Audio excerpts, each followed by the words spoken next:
जब भी कोई आदमी अपने किसी भी जज्बे के हाथों बेइंतहा मजबूर हो जाता है तो यकीनन वो जज्बा तबाही लाता है। गैमा रिकैप में यही आज की फिल्म का मौजू है जिसका नाम है मॉर्बियस और ये फिक्शनल कैरेक्टर से इंस्पायर्ड एक स्टोरी है। तो फिल्म की तरफ चलते हैं, लेकिन उससे पहले एक रिमाइंडर कि लाइक, शेयर और सब्सक्राइब करना ना भूलिएगा। फिल्म के स्टार्ट में एक हेलीकॉप्टर से मॉर्बियस निकलता है जिसका पूरा नाम माइकल मॉर्बियस है। इसके बाद माइकल अपने हाथ पर एक कट का निशान लगाता है और उसे केव के सामने कर देता है और माइकल के खून की खुशबू से वहाँ मौजूद बैट्स उसकी तरफ लपकती हैं। अगले सीन में 25 साल पहले का मंजर दिखाया जाता है और माइकल ग्रीस में था और यहाँ पता चलता है कि माइकल को एक अनोखी बीमारी है और उसका इलाज डॉक्टर एमएल कर रहे हैं। वहीं डॉक्टर माइकल को माइलो से मिलाते हैं और माइलो भी अपनी बीमारी की वजह से चल नहीं सकता। फिर माइकल माइलो को बताता है कि उसके डीएनए में कुछ खराबी है जिसकी वजह से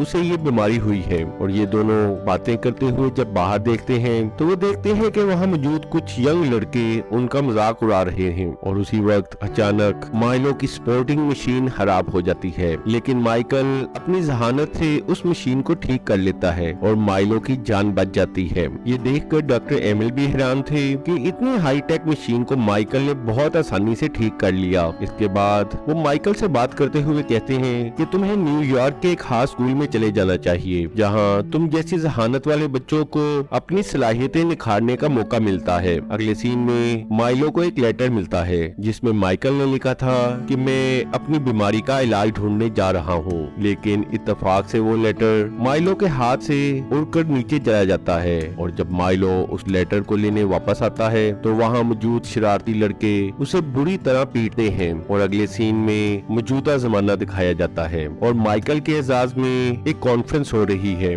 जहां माइकल को एक एजाज दिया जाता है क्योंकि उसकी रिसर्च ने बहुत से लोगों की जान बचाई है, लेकिन माइकल ये एजाज कबूल करने से इनकार कर देता है। इसके बाद हॉस्पिटल में माइकल अपने पेशेंट से बात कर रहा था कि उसी वक्त वहाँ उसकी दोस्त और असिस्टेंट मार्टिन आ गई और वो इस बात पे हैरानी का इजहार करती है कि माइकल ने नोबेल इनाम लेने से इनकार कर दिया। इसके बाद वो माइकल से पूछती है कि क्या माइलो जानता है कि तुमने बैट यानी चमगादड़ और इंसानी डीएनए को मिलाकर ये दवा तैयार की है। और उसी वक्त एक शीशे का बहुत बड़ा एक्वेरियम नजर आता है जिसमें माइकल ने बहुत से बैट रखे हुए थे और वहीं मार्टिन माइकल को एहतियात करने के लिए कहती है क्योंकि अगर किसी को भी माइकल के एक्सपेरिमेंट्स के बारे में पता चल गया तो यकीनन माइकल का लाइसेंस कैंसिल हो जाएगा। और यहाँ माइकल अपनी थ्योरी बताता है कि बैट्स दुनिया के इकलौते मैमल्स हैं जो जिंदा रहने के लिए खून पीते हैं और हैरत की बात तो ये है कि इन बैट्स में खून हजम करने के लिए एक खास सलाहियत मौजूद है और अगर हमें नई नई बीमारियों का इलाज ढूंढना है तो हमें नए नए एक्सपेरिमेंट करने पड़ेंगे और चाहे इन एक्सपेरिमेंट्स के लिए मेडिकल के रूल ही क्यों न तोड़ने पड़े। इसी दौरान माइकल की दवा भी तैयार हो चुकी थी और माइकल इस मेडिसिन को एक चूहे पर इंजेक्ट करता है और थोड़ी ही देर में वो चूहा मर जाता है। दूसरी तरफ दिखाते हैं कि उसी वक्त ही माइकल के पेशेंट की तबीयत भी खराब होने लगी और माइकल इमरजेंसी में अपने पेशेंट को देखने जाता है। उसी दौरान मार्टिन आकर उसे बताती है कि वो चूहा मरा नहीं है बल्कि अभी तक जिंदा है और माइकल अपने तजर्बे की कामयाबी देखकर बहुत ज्यादा खुश हो जाता है। इसके बाद माइकल माइलो से मिलता है और वो माइलो को बताता है कि वो अपनी बीमारी के इलाज को ढूंढने के बहुत करीब है और जब माइकल माइलो को अपने एक्सपेरिमेंट का थोड़ा सा हिंट देता है तो माइलो माइकल के एक्सपेरिमेंट को गैर कानूनी करार देता है, लेकिन माइकल माइलो को समझाता है कि अब हमारे पास ज्यादा वक्त नहीं बचा है, इसलिए हमें ये एक्सपेरिमेंट करना ही होगा। इसके बाद माइकल अपनी लैब में इंसान और बैट के डीएनए को मिलाता है तो कंप्यूटर इस डीएनए को एक्सेप्ट कर लेता है। इसके बाद मार्टिन उस दवा को माइकल के जिस्म में इंजेक्ट कर देती है और ऐसा करते हुए वो माइकल के हाथ और पाँव को बांध देती है और इसी वक्त मार्टिन से मिलने एक आदमी आ जाता है और जो ही मार्टिन उसे बात करते हुए देखती है तो माइकल अपनी चेयर से गायब था और अगले ही लम्हे मार्टिन देखती है कि माइकल अब एक वैम्पायर बन चुका है। ये देखते ही वो आदमी माइकल पर फायर कर देता है, लेकिन माइकल उससे बच जाने में कामयाब हो जाता है और इसके फौरन बाद वो उस आदमी को मार देता है। उसी वक्त लैब में इमरजेंसी सायरन बजने लगते हैं और सिक्योरिटी के अंदर आते ही माइकल सबको एक एक करके मारने लगता है और स्वाय मार्टिन के वहाँ मौजूद सभी लोग मारे जाते हैं। इसके बाद माइकल बेहोश हो जाता है और जब उसे होश आती है तो वो अपने आप को एक वैम्पायर के तौर पर देखता है, लेकिन थोड़े ही टाइम में वो वापस इंसान बन जाता है। इसके बाद जब माइकल अपने एक्सपेरिमेंट की रिकॉर्डिंग देखता है तो वो अपने आप को एक वैम्पायर के तौर पर देखकर हैरान रह जाता है। इसके बाद FBI उस लैब में पहुंच जाते हैं और उन्हें वहां मार्टिन के अलावा सब लोग मरे हुए मिलते हैं, लेकिन सबसे हैरत अंगेज बात तो ये थी कि मरे हुए किसी भी आदमी में खून का एक कतरा भी नहीं था, जैसे उनका तमाम खून किसी ने चूस लिया हो। माइलो भी टेलीविजन पर ये न्यूज देख रहा था। उधर माइकल अब आहिस्ता आहिस्ता कमजोर पड़ रहा था, इसीलिए वो दोबारा लैब में जाता है और अपनी बनाई हुई दुआ एक दफा फिर पी लेता है और ये दुआ पीते ही वो एक दफा फिर ताकतवर हो जाता है। इसके बाद माइकल बैट्स के पास जाता है, लेकिन वो देखता है कि बैट्स उसे कोई नुकसान नहीं पहुंचा रहे और माइकल यह महसूस करता है कि उसने जो आर्टिफिशियल खून बनाया था उसका असर बहुत कम अरसे के लिए था। इस वजह से उसे एक दफा दोबारा इंसानी खून की जरूरत थी और वो एक दफा दोबारा वैम्पायर बनने लगता है। उसी वक्त माइलो भी माइकल की लैब में आ जाता है और वो देखता है कि माइकल की हालत बहुत खराब है और माइकल अपनी जान बचाने के लिए माइलो से खून मांगता है और माइलो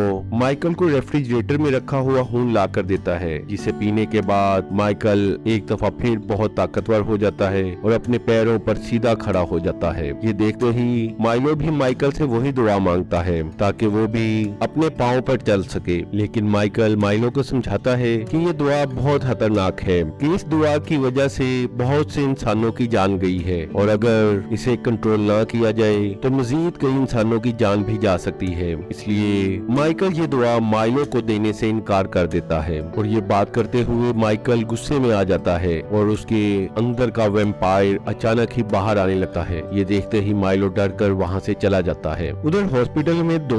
FBI ऑफिसर्स मार्टिन से इन्वेस्टिगेट करते हैं और उनका मेन कंसर्न ये था कि किसी भी मरने वाले के जिस्म से खून का एक कतरा भी नहीं निकला, तो क्या तमाम डेड बॉडीज का खून किसी एक्सपेरिमेंट की वजह से गायब हो गया। लेकिन मार्टिन इस मौके पर ऑफिसर से झूठ बोल देती है और कहती है कि उस दिन जो कुछ भी हुआ मुझे अब याद नहीं है। अगले सीन में हॉस्पिटल के कॉरिडोर में एक नर्स नजर आता है और उसे अचानक लगता है कि जैसे वहाँ पर कोई है और वो बचने के लिए तेजी से दौड़ता है, लेकिन एकदम एक वैम्पायर उसे मार डालता है। और अगले सीन में माइकल उस मरे हुए मेल नर्स के साथ बैठा था और जो ही माइकल हॉस्पिटल से जाने लगता है तो वहाँ FBI के दो एजेंट आ जाते हैं और वो एजेंट्स माइकल से पूछते हैं कि क्या वो अपनी लैब में कोई एक्सपेरिमेंट कर रहा था, जिस पर माइकल उन्हें बताता है कि वो अपने पेशेंट्स की जिंदगी बचाने के लिए किसी भी हद तक जा सकता है। और इसी दौरान एक एजेंट को कॉल आ जाती है जिसमें उसे बताया जाता है कि हॉस्पिटल में एक मर्डर और हो गया है और जो ही वो एजेंट माइकल को पकड़ने की कोशिश करते हैं तो माइकल वहाँ से तेजी से भागने की कोशिश करता है, लेकिन आखिरकार माइकल पकड़ा ही जाता है। इसके बाद वो दोनों एजेंट्स माइकल से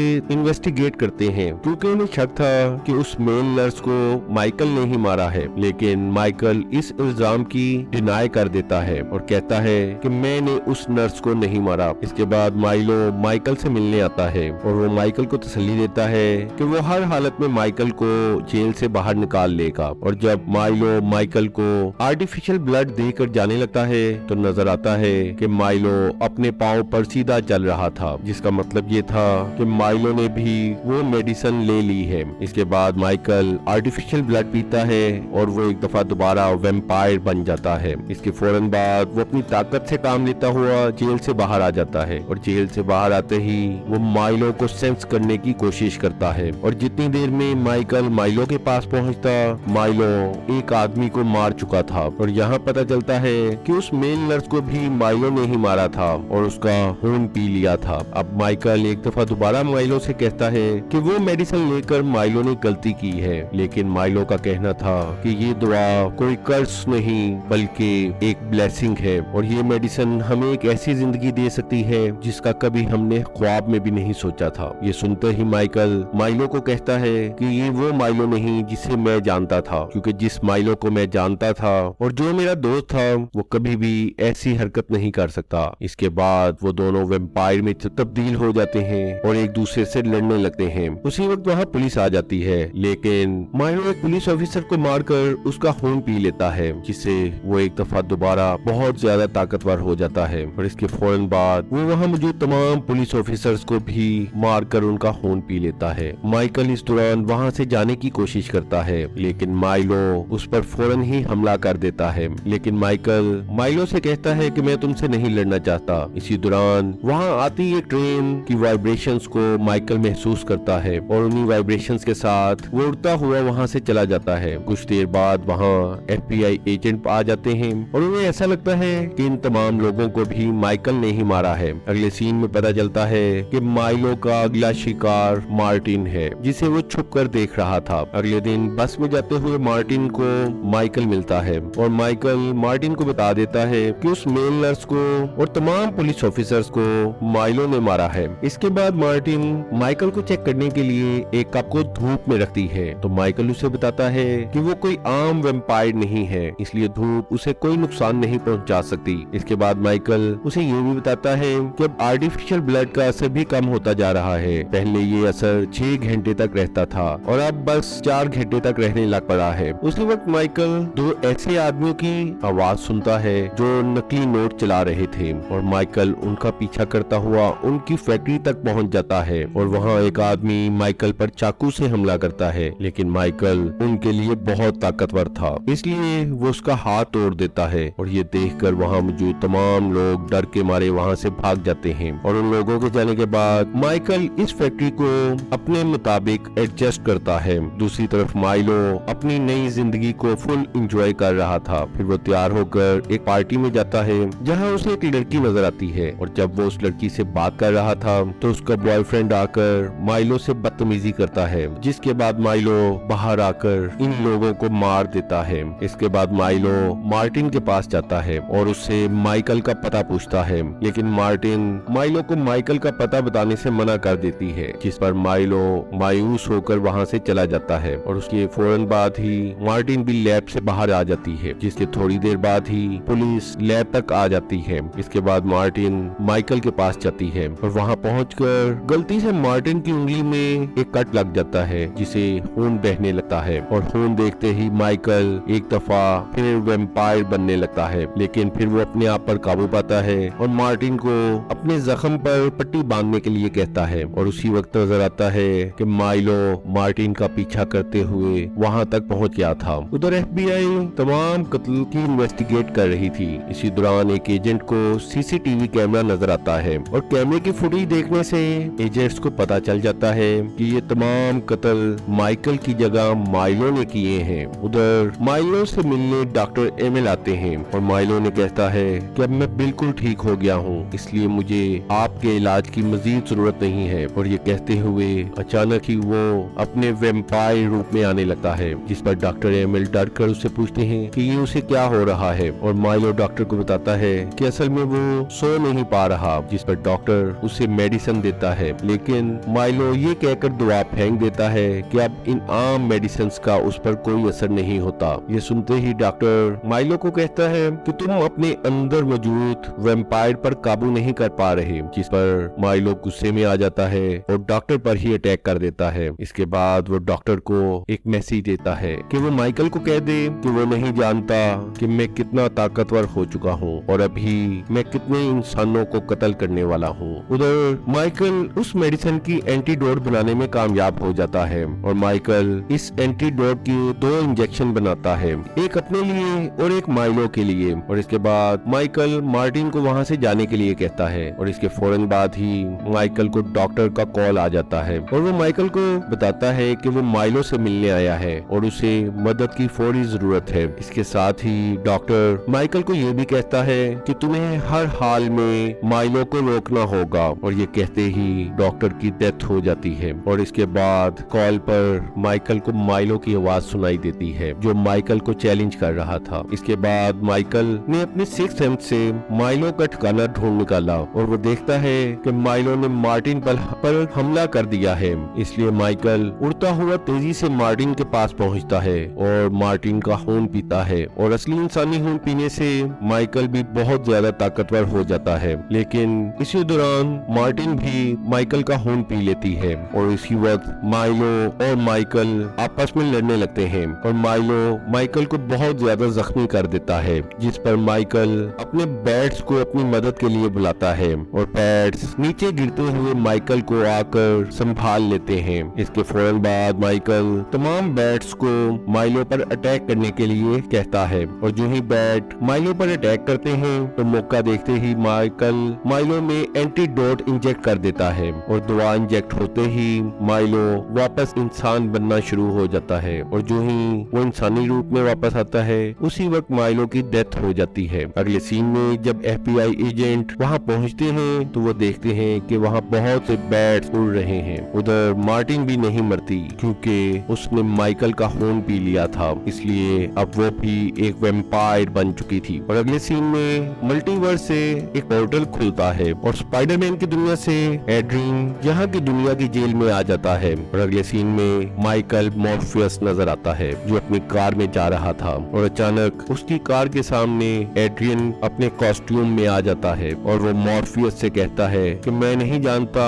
कि मैं यहाँ कैसे आया, शायद स्पाइडरमैन की वजह से मैं यहाँ पहुँच गया हूँ, इसलिए क्यों ना हम एक टीम बन जाएं और स्पाइडरमैन को मार डालें। जिस पर मॉर्फियस जवाब देता है कि ये बहुत अच्छा आइडिया है और इसके साथ ही ये फिल्म एंड हो जाती है।